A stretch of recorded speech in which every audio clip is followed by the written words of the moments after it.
Hi, my name is Cees Leijenhorst. On behalf of Radboud Reflex and the Honours Interdisciplinary Program and Vox, as usually, welcome to this. We have announced it as a Topicality lecture. The next name will be Current Affairs Discussion. It sounds a little bit more English, we think. Well, the topicality, the current affair is, I think, clear to everyone. Tomorrow, the United States are going to vote their president. According to many American politicians, US politicians, the United States is the leader of the free world. I don't know quite what that means, but it probably implies us. So in other words, the Americans are going to choose our president. As well as the US president, but maybe the fact that it's our president is even more important. Today we're going to discuss this, but we're not going to discuss the race in itself. We're going to try to look a little bit more deeper, a little bit deeper level. What does this campaign, this endless campaign, I mean, if Hillary Clinton is going to be elected tomorrow, as many people hope, she has waged a campaign of almost 2 years. So this long campaign, especially the aftermath of it, raises a lot of questions about the functioning of democracy, the American democracy, but maybe democracy as a whole, also our democracy. And it's this kind of question that we're going to deal with today. We've two amazing experts to deal with this question. Markha Valenta, who is a lecturer of American Studies here at this university, and Evert van der Zweerde, who is a professor of political philosophy also at this university. But before we start, we have a column by Peter van der Heijden, who also works at this university, who is a political scientist. After Peter, we're going to discuss 3 questions. I will announce these questions briefly to you, but they will be announced by a short video. And the video is taken, I think, yesterday or the day, I think yesterday, by the group of students from the Radboud Honours Program, a think tank that is now in the United States. Everyone is incredibly jealous of them. If everything goes as predicted, they will celebrate Hillary's victory tomorrow in New York. But they have made small street interviews in Washington, D.C., and every topic, the 3 topics, will be introduced by these short interviews, street interviews, done by the honor students. But first, the floor to Peter. Out of over 300 million people in the US, the Republicans and Democrats managed to get the 2 most hated politicians of our time competing for the White House. If one of the 2 candidates were to be replaced with someone else, that candidate would win in a landslide. But what puzzles me most is the fact that we have, according to many observers, the most qualified candidate ever in one corner and the least qualified in the other. And there is still a 1 in 3 chance that the most qualified is going to get a knockout. It is entirely possible that someone who was First Lady for 8 years, for almost 20 years if we count her time being married to the governor of Arkansas, who was a US Senator for 8 years and was Secretary of State for 4 years, will lose to somebody who has no political CV at all. Her only negative assets are that she was married to Bill Clinton and that she was a bit sloppy with an email server, compared to her adversary, who is accused of fraud, intimidation and sexual misconduct, to name only the greatest hits of his upcoming court appearances. Still, she is the one with the trust issue.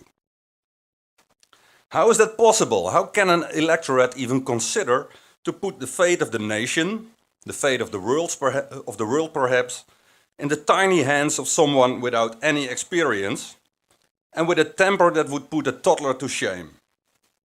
Only in America, right? Wrong. To quote Donald Trump. Wrong, wrong, wrong. We see it everywhere.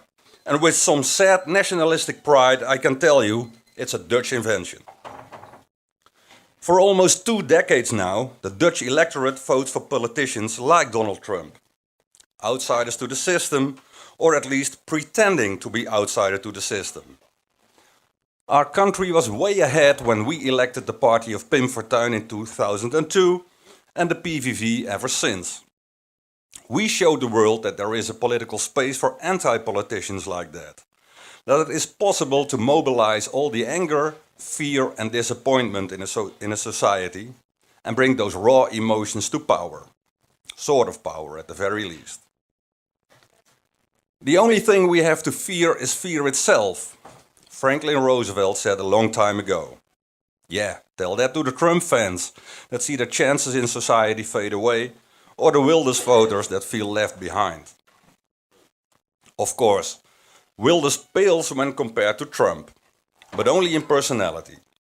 His platform, racist, anti-Muslim, anti-immigration, anti-globalization, does not differ that much from Trump's. But where Wilders wanted to shoot rebelling Moroccan youth, street terrorists, he called them, through the knees, Donald Trump wants to grab the attractive part of half his nation by the genitals. A curious dissimilarity, since Trump lives in a country where people get shot in numbers. Maybe it illustrates the difference between these two countries. Where there is sexual freedom, you don't talk about grabbing women. Where there's freedom to bear arms, you don't talk about shooting. I am really very excited for tomorrow. Not only about who will win this election, but even more about what will happen next. The US is torn apart like never before, and whoever will win tomorrow has to fix it, but will never be able to succeed. The elections in 2020, those will be the elections that count. In that election, we will see a Democratic Party changed under the influence of the Bernie Sanders movement and its millennials, and a new Republican Party trying to rise from the ashes that having Trump as the standard bearer created. Tomorrow is really not more than a prequel to that election that will shape America for the decades to come. Not an entirely unimportant prequel though. Tomorrow will be decided if America lets its women be grabbed by the pussy or if the pussy grabber is grabbed by the balls. Although I would be surprised if he has any. Thank you. It's been an interesting year because I don't think either of these candidates are very likable. I think in the past elections there are at least some candidates that people could get behind, but this one they seem to be trying to make each other look worse than the other rather than better than the other. I'm going to vote because I don't want Donald Trump to get in. Sure, that's the only reason. That is my main reason. I have concerns with both candidates, but it's like voting for Satan and Lucifer. I personally think that either candidate is not looking for our generation, and that being like we're 20 years old, people already graduating high school, people saving money for tuition that they can't make. We talk about, and there's always a lot of talk about the middle class, but there's never any mention about the poor and what's going to happen and what benefits are going to be provided for the poor in any of the campaigns. I was actually a Bernie Sanders supporter during the primary, so I think he would have been a much better candidate than the two. I can easily say that. But these two candidates have definitely been very unique. There's been a lot of scandal on both sides, that's for sure. Maybe Markha, you first. Really see him. So this was a street interview done by honor students, I think yesterday in the streets of Washington, D.C. The question of representation, maybe the crucial aspect of a democracy. We choose people, they represent us, and they take decisions in our name. One could think the United States is a failed democracy because they only have a choice out of two persons that politically speaking may be even less distant to each other than the media and now the debates actually show them to be. They're both in the hands of big business, etc. We're going to talk about that. There is no real choice, and the idea in a democracy that there is a choice. Here in Holland we can choose, I think in our next elections, out of 14 bizarre parties. And the idea is, representation. What representation? Could you tell us a little bit about that? So the idea would be America is a failed democracy. There is no choice. There is no real option. Yeah, I think there's two things to keep in mind. That I think if you're comparing it to the Netherlands, then the choice in the US comes at an earlier moment during the primaries, right? So among the Republicans, we saw that there were something like 17 candidates. Among the Democrats, there were a lot fewer. But the moment of choice when you have a whole range of candidates is happening earlier rather than at the election that we're seeing now. So that's one aspect that's very important.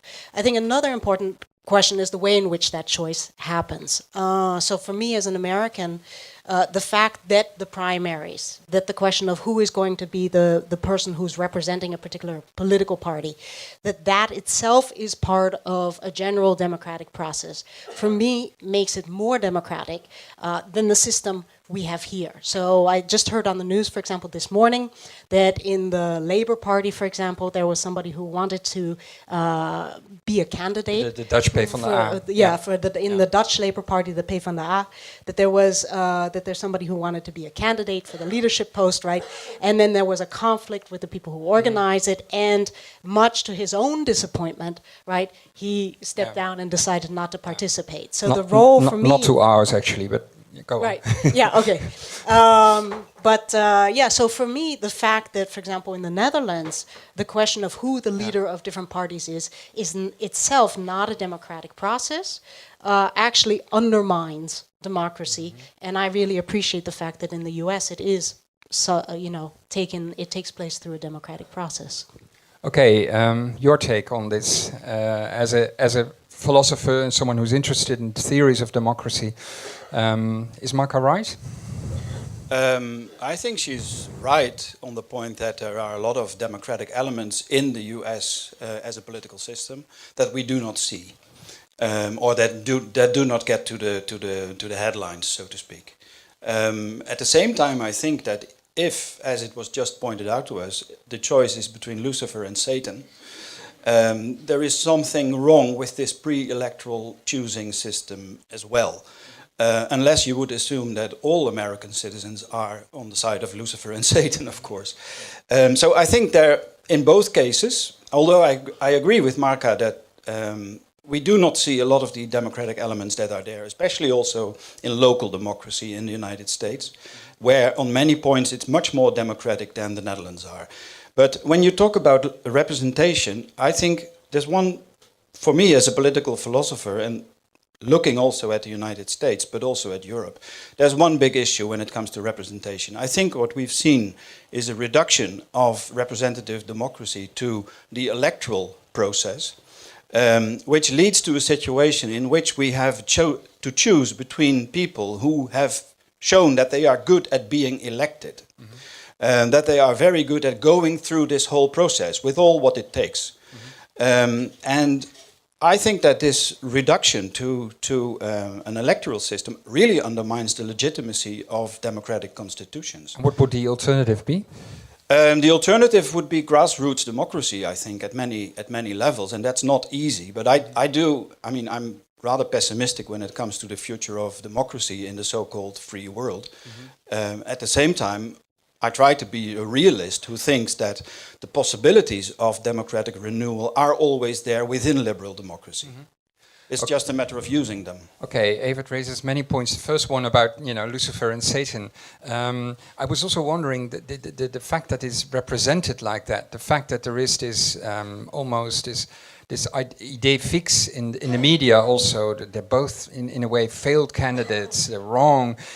Doesn't it say, isn't there a gender issue? I mean, it's going to be the first time the US is going to elect a woman as president, and it's the first time in a really important country. Isn't she just too smart for most Americans? I don't know if she's too smart, but it's very clear that there's a gender element. So she's subject to certain kinds of pressures and certain kinds of reactions and responses. And that's been the case ever since she was the wife of Governor Clinton. So even, very, very early on, when she was not even a political figure in the sense of herself being a politician, but being the wife of a politician, the question of what she looked like, the question of the way in which she spoke, the question of her personality, all of those were made into issues perspectives in a way that they generally are not made with men. And that just has continued into the present. So, I mean, I think we're seeing, you know, as the political system opens up in the United States and you get an African American president, you get a potential woman president, that the kinds of pressures that are brought to bear have to really be fought out. At the same time, I think there was another point that I wanted to make. I think two things. One is with Clinton, we've seen that her popularity, you know, over the years really has had huge, you know, dips and peaks. And so the popularity really shifts over time. And when she was, for example, when she was working under Obama and traveling internationally and so forth, then she actually was very popular. Yeah. And as little as I think a year ago, it looked like she was not going to have any kind of opposition or any kind of problem, in particular within her own party. So that's changed dramatically. And I think that says a lot about actually what the process has been, rather than about the fact that we have two people that are fundamentally disliked. And I think also if you want to look, you know, you have to compare it with other elections. And if in every election people hated their politicians, right, then you could say, well, there's a structural problem. But in fact, this election is distinctive because it is so different in the extent to which people are negative, disillusioned, angry, alienated from the candidate. So there's something going on now that hasn't been going on. And if we try to understand that, what kind of factors would you think there are at play then? So it's different, it's changing, but why? How? Yeah, well, I think there's different aspects. One of those aspects has to do with the intense polarization that you saw during the presidency of Obama, and the ways in which that polarization crystallized into an intense, you know, Republican attempt to block all aspects of the Democratic program. Yep. And so that also took shape in, you know, a continued scandalization of the Clintons. And that's a scandal, you know, a series of Republican attacks that took place already during the Clinton presidency and that continued to be carried out. That's one important aspect. I think another aspect is Donald Trump's style. So he has an incredibly, you know, vulgar, aggressive, unforgiving, vengeful kind of a style that, you know, assassinates characters, that insults, that is grotesque in all kinds of ways. And that itself has also infused the elections. So I think you could add, you know, a few more factors, but I think those are the two most important ones. But coming back at the point raised earlier by Evert, so you say there is something to choose. The choosing the pro-selective process takes place before the elections, whereas here it's after the elections where parties have to form a coalition, which probably after our next elections is not going to work anyway. But still, if this whole process, which is a very long-winded process, almost 2 years, gives us these two people, I give Evert's point back to you. Doesn't that mean that there's something wrong with the process you mentioned, the whole process you described? Yeah, but you say it gives us these two people. But I mean, Hillary Clinton, you know, how you started your column was saying, well, we have the most qualified candidate. We've rarely had a candidate who is as qualified as Hillary Clinton. So we have a process that is able to produce a highly qualified candidate. Now, there's all kinds of criticisms you can have of her from left and from the right, and in terms of, you know, the fuzziness of the political and business relations and so forth, and the relation in the foundation. So you can have lots of, but in terms of quality, right, we are getting an exceptionally qualified candidate. So I wouldn't in that sense say there's something wrong with the system because we get these two people. Maybe connected this another important point, very very tightly connected with representation, participation. Voter participation in the United States is always dramatically low. It's going to be higher this time probably. If you look at early voting, numbers are generally up. But still, you're talking about grassroots democracy. But if the grassroots don't vote anyway, as they do now in the United States, turnouts are very, very low. What does this mean for a democracy like the United States? It's bad news. And it's bad news, I think, for any democratic or pretendedly democratic system. It's not accidental, I think, that both in the US elections, but also in national elections in the Netherlands, turnout is a big issue. It has to do with the fact that if you participate in elections, if you vote, actually you always vote twice. You vote for a candidate, but you also vote for the electoral system as such, from which it derives its legitimacy. So if you have a very low turnout, the legitimacy of the system itself is getting undermined. And I agree completely with Markha that Hillary Clinton is perhaps the best qualified candidate ever. The question then is, how are these elections about these two people who are being perceived and portrayed as morons and dangerous people by everybody? Where does that come from? And if you would have a system in which qualifications would play a decisive role, you wouldn't even have to have elections in this case. That is what worries me, and that's also where I have a number of...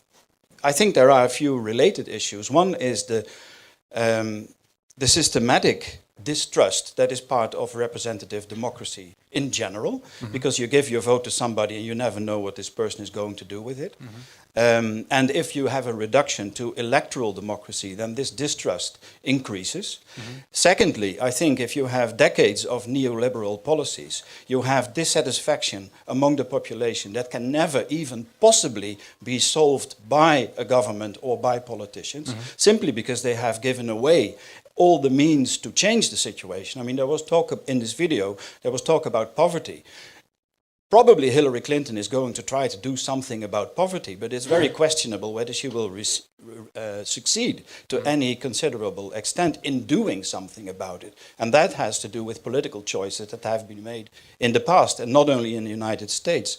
And thirdly, I think there is the effect of the campaign itself, and the fact that people are disgusted with both candidates, and that they are both disliked, and to extreme extents, says something about this electoral system itself and about the way in which candidates, by the end of the day, rely entirely on their personality, on their check, on their reliability, their truthfulness, etc., and not on qualifications. Yeah, we're going to talk about personality further on, but coming back to the point of representation and participation, which is very low. Can you answer, Evert, on this issue?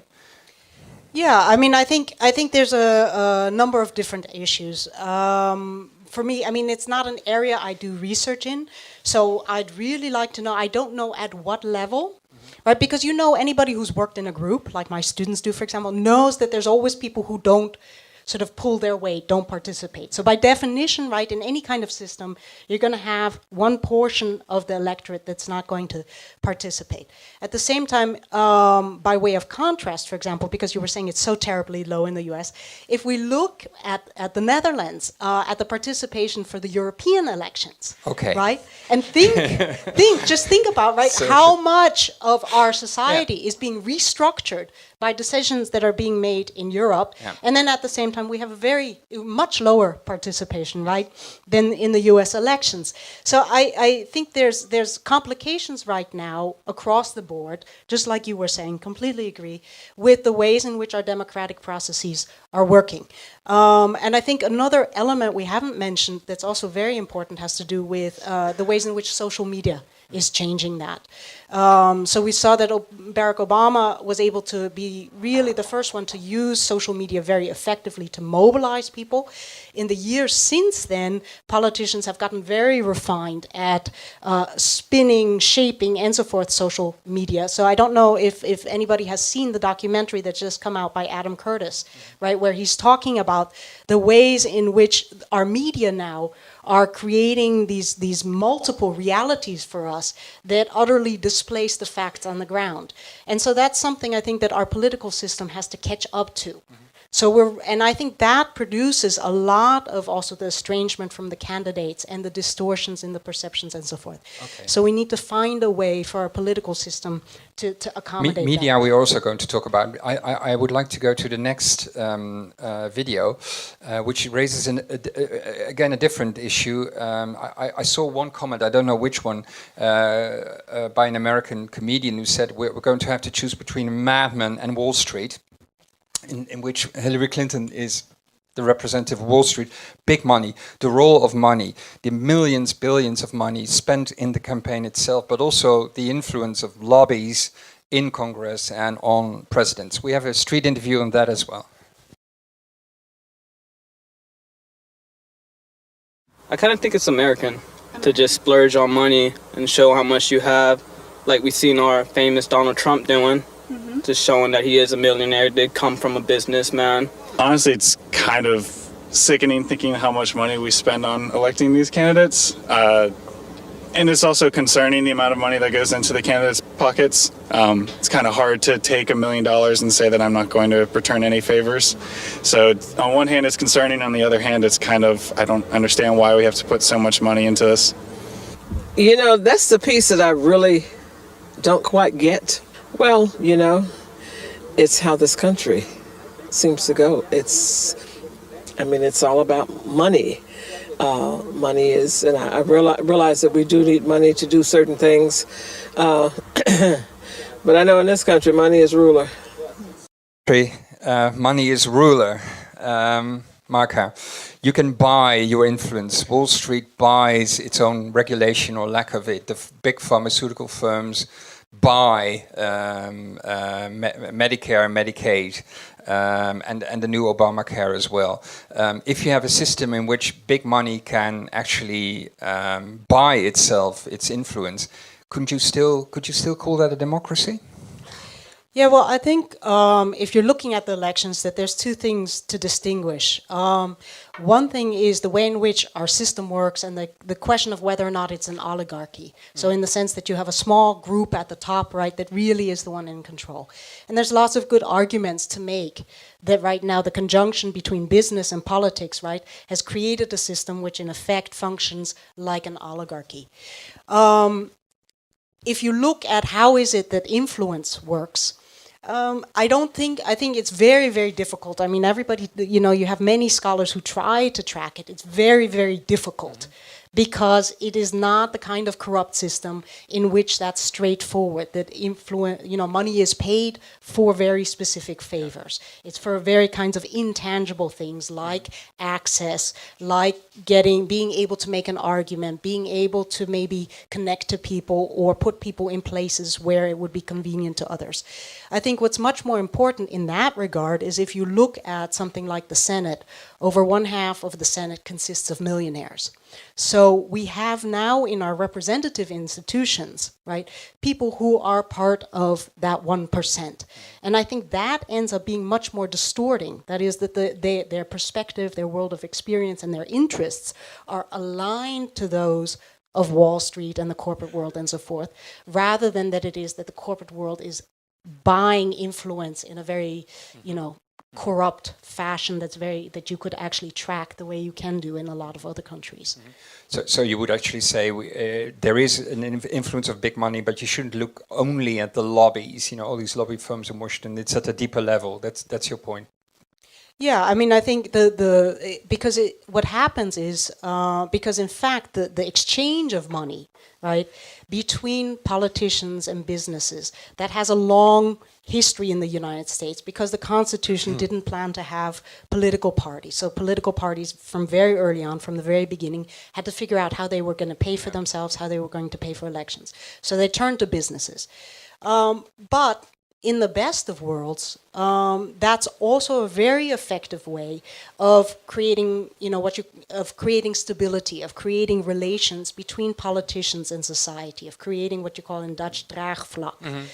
And they've carried out some reforms now in Congress and so forth, which are trying to limit those sorts of processes. And the effect of that actually is to destabilize the system. Right. So the fact that you have a flow of money in and of itself does not need to be corrupting. It can also be strengthening. It can also be unifying.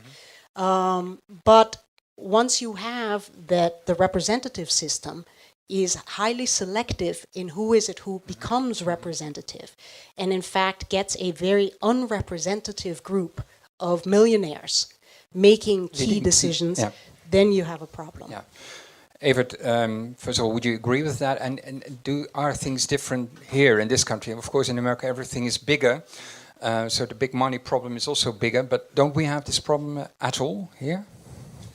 Well, I think I'd like to first of all comment on this, the changes that are being put into place or tried to be put into place in the United States. Maybe destabilizing the system is precisely what we need. Because this system is working towards inequality, it is working towards exclusion, it is working in many deplorable ways, I think. So perhaps destabilizing the system, and you can look at it more systematically, perhaps you can say destabilizing the system is a precondition for a new system anyway, even if it looks like the previous system. So this has to be something that you go through.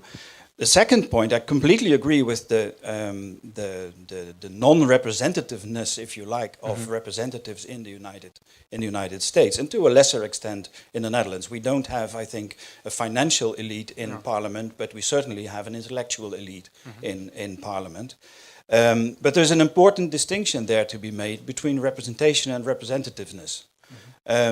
In theory, a Dutch parliament that consists of 100% women could represent the entire population.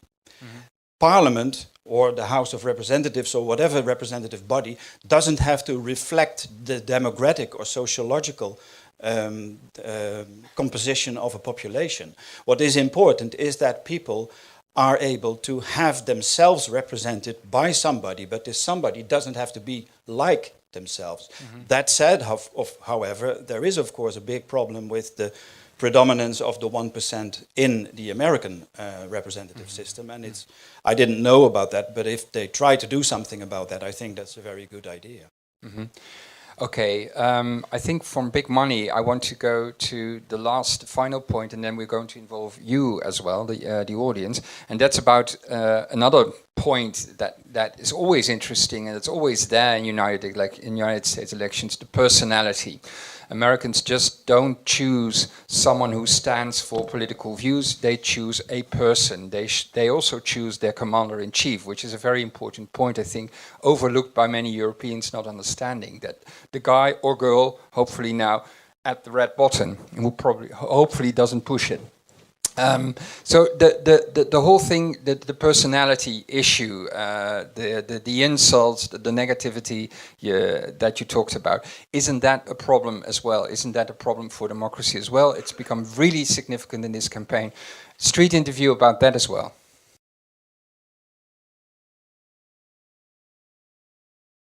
I don't know.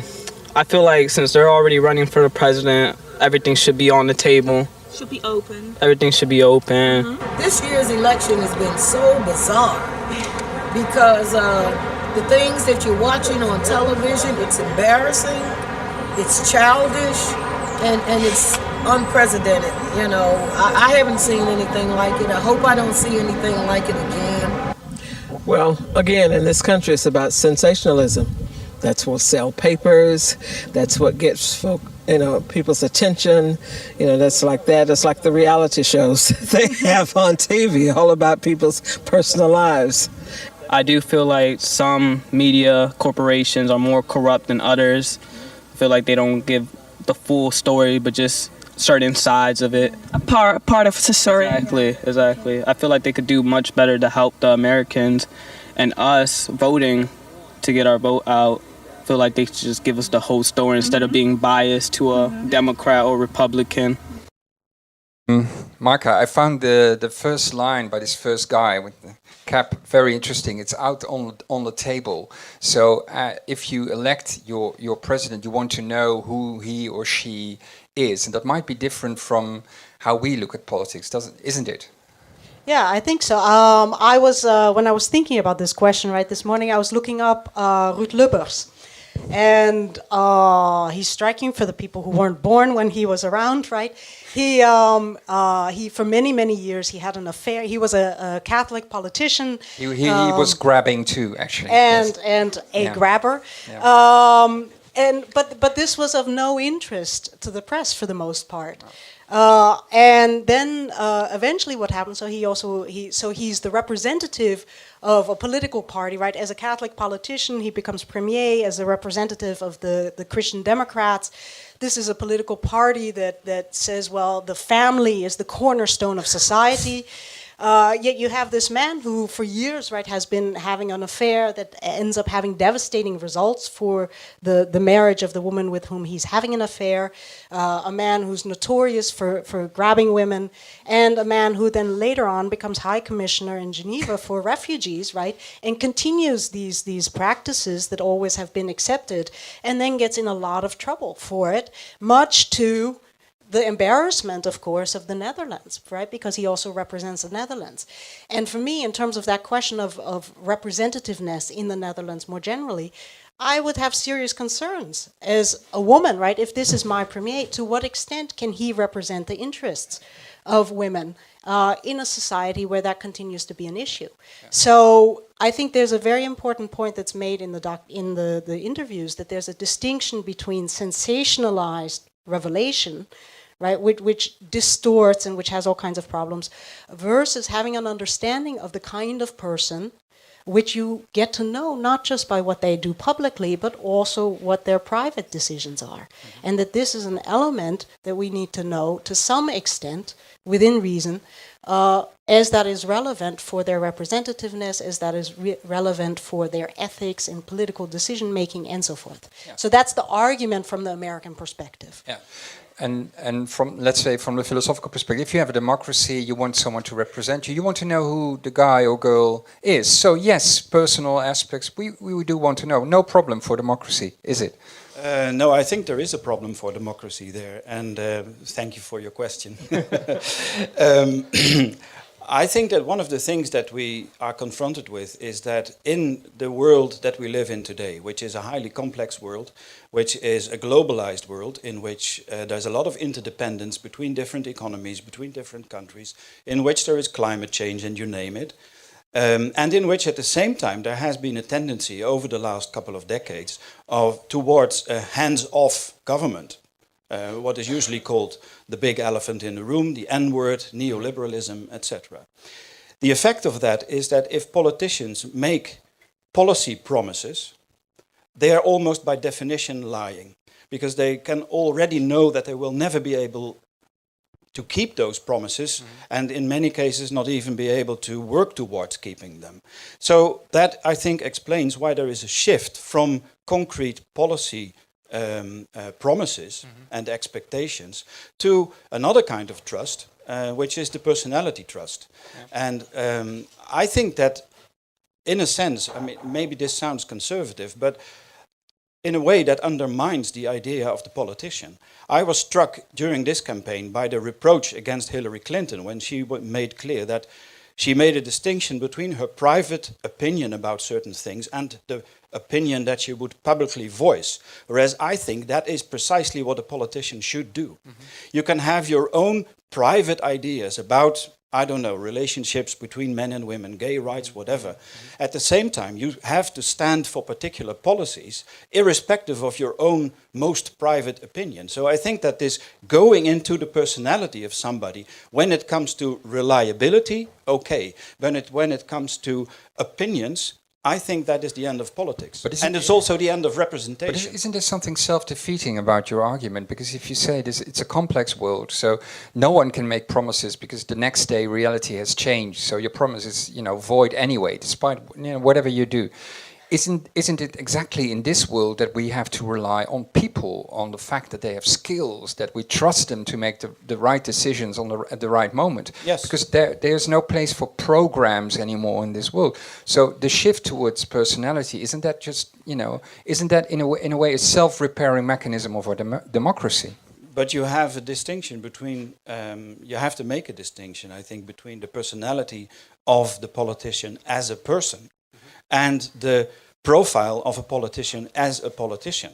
And there, I think, one of the things that are really disturbing and discomforting about these American presidential elections, but I would not be surprised if we get similar things in the Netherlands, is precisely the shift from professional qualifications as a politician, meaning things like whatever the issue, this person will be capable of taking a sound, wise, whatever, experienced decision. There, of course, the qualifications of Hillary Clinton, we discussed it in the beginning, are quite obvious. Versus this kind of, are you speaking the truth, sort of personality check. Yeah. And I think that the second one, the focus on the personality, the focus on personal trustfulness. What did she do when her husband was having an affair with Monica Lewinsky, etc.? I think that goes to that is undermining for the very idea of what a politician is.